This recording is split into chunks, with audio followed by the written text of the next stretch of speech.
He's on the ground. He's been on the front lines reporting via social media and Vice. Yeah, Vice Media. Vice Media. We got Bun B on the phone on the program. Ebro on the morning, Lost Down in Rosenberg. Now, I wanted to get you on the phone some weeks ago when the violence broke out in St. Louis, and then they canceled Chicago, but you were very busy because you've been following the Trump campaign because you wanted, as I read it on one of your posts, you didn't just want to sit on the sidelines and hear what was happening. You wanted to go see what was happening and then deliver that back to us. I think everybody can agree this is probably one of the craziest election cycles we've ever experienced. Definitely in modern times, you know? Yeah. And people are literally on television telling people of color what they will not be doing for them as their president, you know? Right. And, you know, I know my fan base is extensive, right? Like, I don't just have black fans. I have fans from every walk of life, every race, every color, every creed, every religion. So when I hear him talking bad about Mexicans, I get offended. When I hear him talking bad about young African Americans, I get offended. When I hear him talking bad about women, I get offended. You feel me? Yep. Like, I'm the dude that's supposed to be an OG. I'm supposed to be out here repping for people, right? So it's my responsibility to go out here, get the game, and bring it back to the young. Got it. I mean, look, I think you're doing a great job. I've seen a number of things. I wanted to know from you firsthand several weeks ago in South Carolina what you saw with the violence. Yeah, I was in South Carolina. But I will tell you about Fort Worth. I was in Fort Worth for a rally, and this was probably the most contentious I had seen it at the time. I was literally in the press pit, and I could see people like standing around. You could tell they weren't Trump supporters, but they were definitely like, you know, they weren't bothering people, they weren't interrupting people. And when Trump, you know, made his comments about Muslims, they proceeded to boo him and give him the business. And you could see how people felt like almost as if Trump was like giving people permission to put hands on people, right? Wow. Like, so I wrote in my piece that day, I'm like, yo, somebody's gonna touch somebody. Like, it's only a matter of time before he emboldens somebody to like really put their hands on people. You know what I'm saying? Yeah. And then next thing you know, a couple weeks later, boom, he put his hands on somebody. You know, people out there touching people. I'm right now in Wisconsin. I went to Janesville, Wisconsin yesterday. Janesville, Wisconsin used to be a hotbed for the Ku Klux Klan for many years. It's died down. It's died down somewhat. This is where Geraldo got into it with the Klan. You know. So I mean, like, it's still like bubbling underneath down here. There's motorcycle gangs and all that going on down here. And you know, I'm out here in these streets. You know, as a black man, it's obvious when I walk in a room, I'm the enemy. You know. Wow. So But, were I you mean, at necessary. now in Wisconsin was where they had the town hall last night, correct? Yes. Were you able to get access to that? No, we don't really cover the town halls because, like, we're not gonna be able to ask any questions. They don't really give you access to the candidates like that. That's really for the people, for the people of the community, locals, to kind of get their questions in. We go to the rallies. You know what I'm saying? We go to the rooms where he feels comfortable because everybody in the room loves him, and then he can just talk as reckless as he feels. When in rooms like New Hampshire, where he's like super far from where really any Mexicans are, they get real reckless with the wall talk. You know what I'm saying? Right. So do you feel like what you're seeing is real? I guess in some regard, you know, we saw the Trump thing begin. I thought it was a troll. I thought it was either a troll to try to make the other Republican candidates look semi-normal, or I thought somewhere in the back of my mind maybe Trump was trying to bring the GOP down to exalt Hillary, because obviously Hillary is a very, how would I say, she's almost a centrist. She's damn near a Republican in the Democratic in the DNC. So, are you believing what you're seeing with the Trump stuff? I believe it's happening. I don't believe that here's the reality, right? I don't believe Donald Trump really wants to be president, right?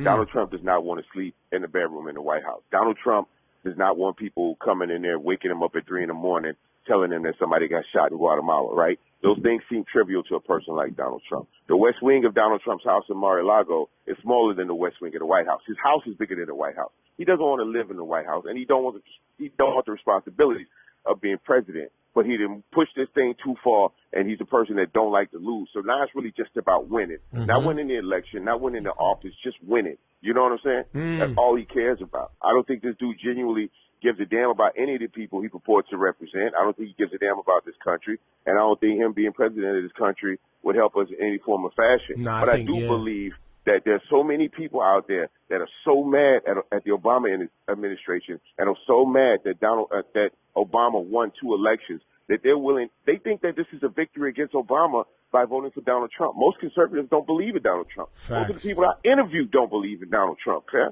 They don't believe in him at all. They just want to win. I mean, and most conservatives aren't going to vote. The other side. And most conservatives will not vote for Donald Trump. Is that what you believe? Getting to see it up close? No. As the conservatives that I talk to tell me that they don't believe in Donald Trump's ideas or his principles, but a Donald Trump presidency to them is still better than Hillary Clinton. Where does the vitriol and hate for Hillary come from? I don't listen. I understand not being super enthused about Hillary or the baggage that she has, whether it's the emails or things that she said 20 years ago. But I don't get the level of hate that she gets. I don't understand. I'd be lying if I didn't think subconsciously it was a personal attack and a personal affront to her as a woman. I think because of the fact that she's a woman that's confident, that's smart, and it's not what society would deem as beautiful. It has a lot to do with that. Just being painfully honest. Yo, we have said that on this show for the last 3-4 months since this thing has been going on. I've said 100% that most white males have never worked for a woman, especially these older cats. They've never had a woman as a boss. It was hard enough to have a black man as a boss, but then you follow up with a woman? Yo, they losing their shit. I'll just be very honest. I don't think most men don't have a problem doing what's socially beautiful women ask them to do. They don't have a problem with that at all. Because there's an ulterior motive in their mind the entire time. Right. That doesn't exist. I disagree, but I'll tell you this: even if she looked like a 25-year-old model, I would still blow up in her face too. Or not even a 25-year-old model. Even if she looked closer to how people considered Sarah Palin to look, I still think that ultimately, even if men found her attractive, they don't still be hate because she's a woman. Then they would use that against her. Yeah, they would use that against her too. Absolutely. Men like to say once a woman appears attractive to a man, they make a man feel insecure, and then that man follows that up by being like, "Well, she's probably a blank," and instantly makes that negative and over sexualizes them. So it's damned if you do, damned if you don't. I was just wondering if that was your take too, that it's a sex thing, because I've already decided that the hatred for the Obama administration is clearly a race thing. There's nothing else that really makes sense. The worst thing you could argue about President Obama would be that he didn't do enough. I can't see how anyone could argue that he's the horrible president. No, he went to a baseball game the other day. That's the new one. He was at the baseball game dealing with the Cuba thing and didn't rush right home when the Brussels event happened. Oh, and he was dancing too. Don't forget about that. And he was. A black man dancing will send people around the bend. That's every time. So Bun, where are you at? You're in Wisconsin right now. Yeah, I'm in Wisconsin. I'm on my way to Madison right now to a Ted Cruz rally. So are you only following the GOP? Yeah, that's my detail. It doesn't really make sense for me to cover the Democrats because most of my fan base is Democratic and are already aware of a lot of the politics of the people running for the Democratic nomination. It's the Republicans that they don't really have a frame of reference for or basic reference for because they just simply don't live in that world. So that's kind of like right. And then I'm not really telling people like who to vote for, who not to vote for. I'm just really just walking in rooms and being honest about what I'm seeing. And do you let's talk Bernie Sanders while we have you on the line. Okay. I love Bernie Sanders. I just don't think that he's going to win the candidacy. Like, I just don't see him bringing a coalition strong enough to beat somebody like Hillary Clinton. What's your opinion on Bernie Sanders? Well, as a member of as a journalist right now, I'm not really in a position to give opinions on whether or not I would vote for anyone one way or the other. I do like some things that Bernie is saying, but I know he has a rough road ahead, and I don't think it has anything to really do with him getting votes or anything like that. I think that the political system is, there's walls set up against guys like Bernie, What do you mean by that? Uphill battle. What do you mean by that? Bernie, Bernie is not a guy that is on the same page with a lot of the people in his party, right? So Bernie, on a certain level, is trying to shake up his party in the same way that Trump is trying to shake up his party. So got it. People that don't go along with the status quo aren't necessarily received well. Got it. I didn't realize that Bernie was such a disruptor in the Democratic Party. No, yeah, and has been for a while, you know. Well, I knew that he was. I knew that he was very left, and I knew that he was. You know, some people would call him socialist or whatever they try to tag him with. But I didn't realize that you know, he was seen as that much of an outsider in his own party. Oh no, absolutely, and has been, and actually likes it that way. You know, right. You know, that's the position that he's always chosen to be in. Bernie's always been an outsider. You look at, you know, pictures of him, you know, being involved with protests and things. Yeah, for sure. He's never been part of the, you know, the popular opinion in the country, right? And that's a good thing. So we need people like that aren't scared to kind of go out and jump out on the ledge, yeah, right? No, I love it.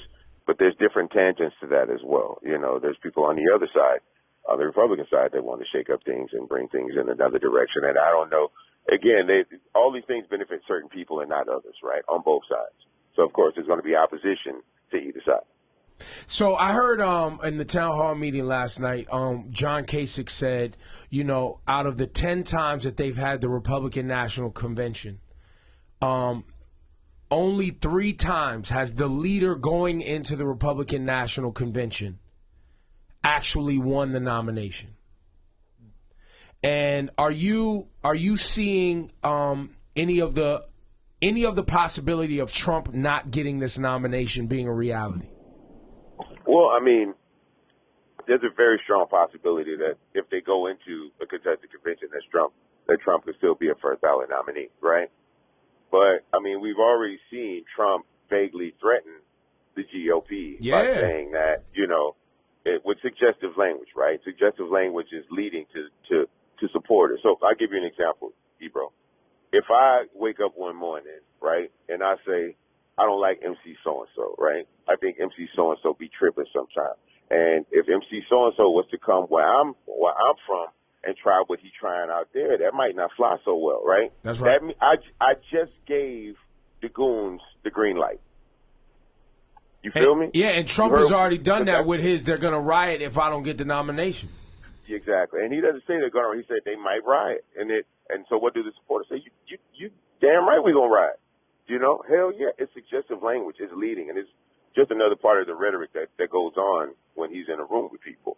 You know, so basically what he's telling the GOP is that these same hooligans and thugs that I have that are elbowing people in rallies and spitting on them and calling them the N-word, well, I'm going to bring them to Cleveland and sick them on you.